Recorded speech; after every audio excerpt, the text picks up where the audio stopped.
दो अक्षरों का छोटा सा शब्द होता है मन, लेकिन इसकी ताकत, इसकी शक्ति कितनी विशाल है ये हम सोच भी नहीं सकते। क्योंकि जो हम सोचेंगे वो बुद्धि से सोचेंगे, दिमाग से सोचेंगे, और दिमाग एक दायरे में ही सोच सकता है, उस दायरे से बाहर नहीं सोच सकता। लेकिन जो मन होता है उसका कोई दायरा नहीं होता, उसकी कोई सीमा नहीं होती। मन एक पक्षी की भांति है जिसके लिए पूरा आसमान खुला हुआ है उड़ने के लिए। उसी तरह मन होता है, मन की सीमा अपार होती है। लेकिन जिस हथियार में जितनी ज्यादा शक्ति होती है उस हथियार को इस्तेमाल करना उतना ही ज्यादा कठिन होता है। यही बात मन पर भी लागू होती है। इसमें इतनी ताकत होने के कारण इसको इस्तेमाल करना भी उतना ही कठिन होता है। और अक्सर इंसान अपनी पूरी जिंदगी में अपने मन को इस्तेमाल करना सीख ही नहीं पाता, उसकी शक्तियों को पहचान ही नहीं पाता। अगर आप पूरे एकाग्र भाव से अपने मन में एक विचार और भाव पैदा करते हैं कि मुझे दुनिया के फलां देश की फलां लाइब्रेरी में रखी हुई फलां किताब पढ़नी है, तो ये पूरा ब्रह्मांड उस किताब को हमारे लिए उपलब्ध कराने में लग जाएगा। जी हाँ, सुनने में ये बात असंभव लगती है, लेकिन अगर हम पूरे एकाग्र भाव से विचार करते हैं और पूरा सच्चा भाव करते हैं उस चीज को पाने का, उस वस्तु को पाने का, तो पूरा ब्रह्मांड उसे हमारे लिए उपलब्ध कराने में लग जाता है। आज की जो मैं कहानी आपको सुनाने वाला हूँ, उसके बाद आप अपनी मन की शक्तियों को इस्तेमाल करना सीख जाओगे। उसके बाद आप जो भी पाना चाहते हो, जो भी जीवन में करना चाहते हो, उसको अपने मन की शक्तियों से संभव कर पाओगे। तो इससे पहले कि आप इस कहानी में खो जाएं, इस चैनल को सब्सक्राइब जरूर कर लें। तो चलिए कहानी शुरू करते हैं। एक बार की बात है, एक गुरु एक आश्रम में अपने शिष्यों को ध्यान प्रक्रियाओं की शिक्षा देते थे। तरह तरह के ध्यान लगाने के रास्ते वो उन्हें बताते रहते। वो गुरु बहुत ही प्रतिभाशाली थे। उनके चेहरे से उनकी शांत और सौम्य मुद्रा सभी बच्चों को आकर्षित करती थी। उनका चेहरा हमेशा सकारात्मक ऊर्जा से भरा होता था, और जो भी उनसे मिलता था या उनके चेहरे को देखता था तो उसके हृदय में भी गुदगुदी होने लगती थी। इससे सभी बच्चे आकर्षित थे। सभी बच्चे चाहते थे कि हम अपने गुरु की भांति बन जाएं, हम गुरु की तरह ही शांत और सौम्य बन जाएं। लेकिन बहुत प्रयास करने के बाद भी बच्चे उनकी स्थिति पे नहीं पहुंच पाते थे। वो इस बात पर कभी गौर ही नहीं करते थे कि गुरु ने इस अवस्था को पाने के लिए कितनी साधना की है, कितनी उम्र बिताई है, कितना संयम रखा है। उनका एक शिष्य था, वो भी उनसे बहुत ज्यादा आकर्षित था, और वो चाहता था कि मैं जल्द से जल्द अपने गुरु की तरह बन जाऊं।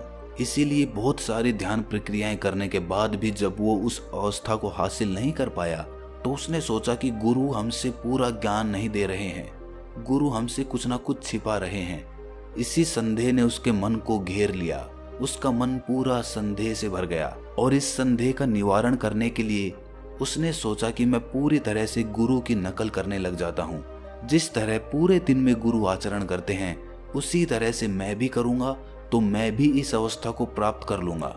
इसीलिए उसने सुबह शाम दिन रात गुरु का अनुसरण करना शुरू कर दिया।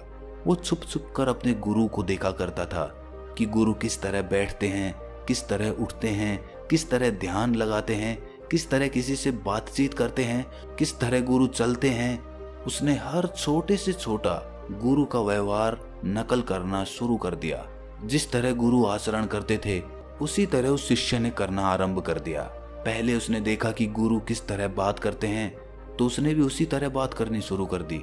फिर उसने देखा कि गुरु किस तरह चलते हैं, तो उसने भी उसी तरह चलना शुरू कर दिया। लेकिन ये सब नकल वो गुरु से छुप छुप कर करता था, उनके सामने कभी नहीं करता था। लेकिन कुछ दिन बीत जाने के बाद वो हिम्मत करके एक दिन गुरु के साथ चल पड़ा। उस समय गुरु एक नदी पर स्नान करने के लिए जा रहे थे। वो गुरु के साथ साथ चल रहा था, और नदी पर पहुंचकर गुरु की तरह ही नदी में उतरकर उसने स्नान किया, और उसके बाद जिस चट्टान पर गुरु बैठकर ध्यान करते थे उसी चट्टान पर वो गुरु से पहले जाकर बैठ गया और वहीं पर ध्यान करने लग गया। गुरु ने सब भांप लिया और उन्हें समझते देर नहीं लगी कि ये शिष्य मेरी नकल कर रहा है। इसीलिए वो पास की ही चट्टान पर जाकर ध्यान करने लग गए। उस शिष्य ने सोचा था कि गुरु मुझसे कुछ ना कुछ कहेंगे, और वो ध्यान करते वक्त यही सोच रहा था कि किसी के बोलने की आवाज आती है कि नहीं आती। लेकिन थोड़ी देर बाद भी जब गुरु कुछ नहीं बोले तो उसने आंखें खोलकर गुरु की तरफ देखा। गुरु उसकी तरफ देखकर मुस्कुरा रहे थे। इस पर शिष्य ने पूछा कि गुरुवर, आप मुस्कुरा क्यों रहे हैं? इस पर गुरुजी ने कहा कि बेटे, तुम मेरी नकल क्यों कर रहे हो? शिष्य ने कहा कि गुरुजी, मैं आपकी तरह बनना चाहता हूँ। मैं चाहता हूँ कि मैं भी आपकी तरह शांत और सौम्य बन जाऊं, आप ही की तरह बात कर सकूं, आप ही की तरह चल फिर सकूं। ये सुनकर गुरु ने कहा कि बेटे, नकल करना बंदरों का काम होता है। बंदर दूसरों की नकल करते हैं और वैसा ही व्यवहार करते हैं, लेकिन हम बंदर की योनि से ऊपर उठकर इंसान की योनि में आए हैं। हमने इंसान के रूप में जन्म लिया है और तुम दोबारा से बंदर बन जाना चाहते हो? ये कहाँ की समझदारी है? ये सुनकर शिष्य ने कहा, लेकिन गुरुजी, इतना ध्यान करने के बाद भी मुझ में कोई खास बदलाव नहीं आ रहा है और मैं आपकी तरह बनना चाहता हूँ, आप ही की तरह सत्य को प्राप्त करना चाहता हूँ। वो मुझे कैसे हासिल होगा? ये सुनकर गुरु कहते हैं कि पहले तो तुम मेरी नकल करना बंद करो और इसके लिए मैं तुम्हें एक छोटी सी विधि बताता हूँ। क्या तुम कर पाओगे? शिष्य ने कहा, जी गुरुदेव, मैं बिल्कुल करूँगा, आप बताएं तो सही।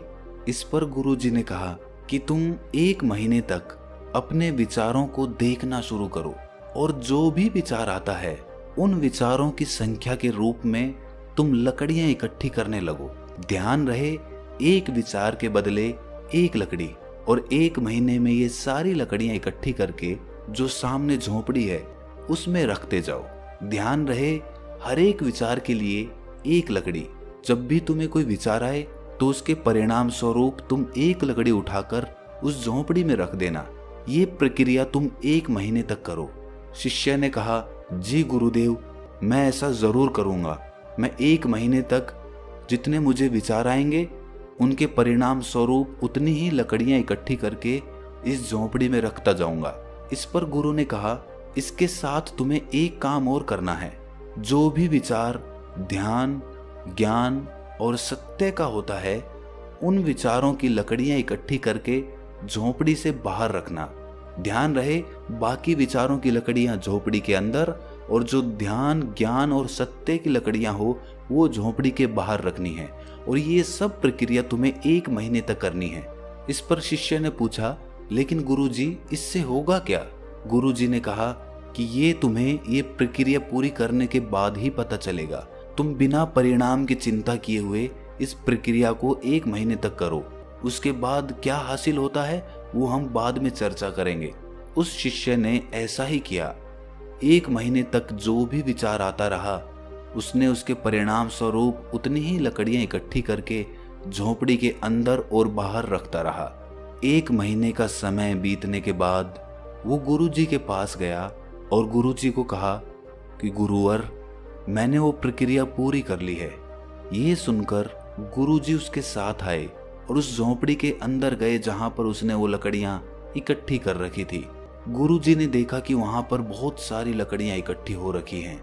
इसके बाद गुरुजी बाहर आए तो बाहर उन्होंने देखा कि बहुत थोड़ी सी लकड़ियां इकट्ठी हो रखी है। इसका मतलब ये था कि ध्यान, ज्ञान और सत्य के विचार कम थे और बाकी के दूसरे विचार उससे कई गुना ज्यादा थे। ये देखने के बाद गुरुजी ने उस शिष्य से कहा कि बेटे, तुम अब एक काम करो, झोपड़ी के अंदर जितनी भी लकड़ियां हैं उन्हें उठाकर नदी में बहा दो। ये सुनकर शिष्य आश्चर्यचकित होकर बोला कि गुरुजी, ये तो बहुत सारी लकड़ियां हैं, इतनी लकड़ियों का बोझ तो मैं उठा भी नहीं पाऊंगा। ये सुनकर गुरुजी मुस्कुराए और बोले कि जब तुम इतनी लकड़ियों का बोझ नहीं उठा सकते तो इतने विचारों का बोझ कैसे उठा लेते हो? शिष्य ने कहा कि गुरुजी, विचारों में तो कोई वजन ही नहीं होता है। इस पर गुरुजी ने कहा, यही तो तुम्हारी गलतफहमी है। विचारों में इन लकड़ियों से भी ज्यादा वजन होता है, लेकिन वो हमें महसूस नहीं होता क्योंकि वो वजन हमारे शरीर पे ना होकर हमारे मन पे होता है, हमारे मस्तिष्क पे होता है। तुम खुद देखो, सत्य, ज्ञान और ध्यान के विचार कितने थोड़े से हैं और बाकी के फालतू विचार कितने ज्यादा हैं, और तुम इतने थोड़े से सत्य के विचारों को लेकर परमात्मा को प्राप्त करना चाहते हो। तुमने परमात्मा का इतना थोड़ा मूल्य लगाया है। बच्चे, ध्यान, ज्ञान और सत्य के विचार तुम्हारे बाकी विचारों के नीचे दबे हुए हैं। जब तक वो उन विचारों के नीचे दबे रहेंगे, तुम ही बताओ तुम्हें सत्य की प्राप्ति कैसे हो सकती है। अगर तुम्हें किसी भी लक्ष्य को प्राप्त करना है तो तुम्हारे मन में उसी लक्ष्य के विचार उठने चाहिए, उसी लक्ष्य पर तुम्हारे विचार केंद्रित होने चाहिए, तभी तुम उस लक्ष्य को हासिल कर सकते हो। ये सुनकर वो शिष्य गुरुजी के चरणों में गिर पड़ा और उसके बाद उसने कहा कि गुरुजी, आज से मैं जो भी सोचूंगा वो ध्यान और सत्य के संबंध में ही सोचने की कोशिश करूंगा। इसी तरह से हम सब अपना लक्ष्य तो निर्धारित कर लेते हैं कि हमें सरकारी नौकरी करनी है, हमें बिजनेस करना है, हमें कामयाब होना है, ये तो हम निर्धारित कर लेते हैं। लेकिन इसके निर्धारित करने से ही हमें लक्ष्य नहीं मिल जाएगा, बल्कि हमें सुबह शाम दिन रात अपने विचारों को उसी लक्ष्य पर केंद्रित करना है। बाकी सब फालतू की चीजों से अपने विचार हटा दो और अपने लक्ष्य पर अपने विचार केंद्रित करो। एक बार अगर तुमने लक्ष्य पर अपने विचार केंद्रित कर दिए, अगर तुमने सच्चा भाव बना लिया अपने लक्ष्य के प्रति, तो दुनिया की कोई ताकत नहीं है जो तुम्हें अपना लक्ष्य पाने से रोक सके। तुम्हें किसी की मोटिवेशन की जरूरत नहीं है, खुद की मोटिवेशन खुद बनो। और उसके लिए जो ताकत चाहिए, जो पावर चाहिए, वो तुम्हारा मन, तुम्हारा मस्तिष्क तुम्हें प्रदान करेगा। लेकिन इसके लिए तुम्हें अपने लक्ष्य के प्रति सच्चा होना पड़ेगा। अगर अपने लक्ष्य से ही धोखा करोगे तो समझ लेना तुम खुद के साथ धोखा कर रहे हो। इसीलिए खुद को धोखा मत दो, क्योंकि आज नहीं तो कल तुम्हें एहसास हो जाएगा कि तुम किसी और को धोखा नहीं दे रहे थे, तुम खुद को ही धोखा दे रहे थे।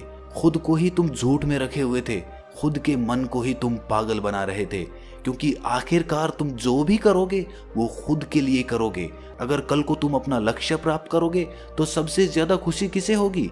सिर्फ तुम्हें होगी, और तुम्हारे बाद तुम्हारे घर वालों को होगी।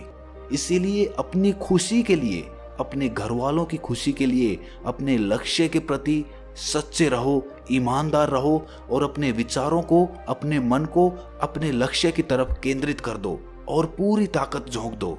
फिर देखना कि जिस लक्ष्य पे तुम 5 साल में पहुंचने वाले थे, वो लक्ष्य तुम 1 साल में हासिल कर लोगे। तो दोस्तों, कैसी लगी आपको ये कहानी? कमेंट सेक्शन में जरूर बताना। अगर अच्छी लगी तो चैनल को सब्सक्राइब जरूर कर लेना। तो मिलते हैं अगली कहानी में, तब तक के लिए अपना ख्याल रखें।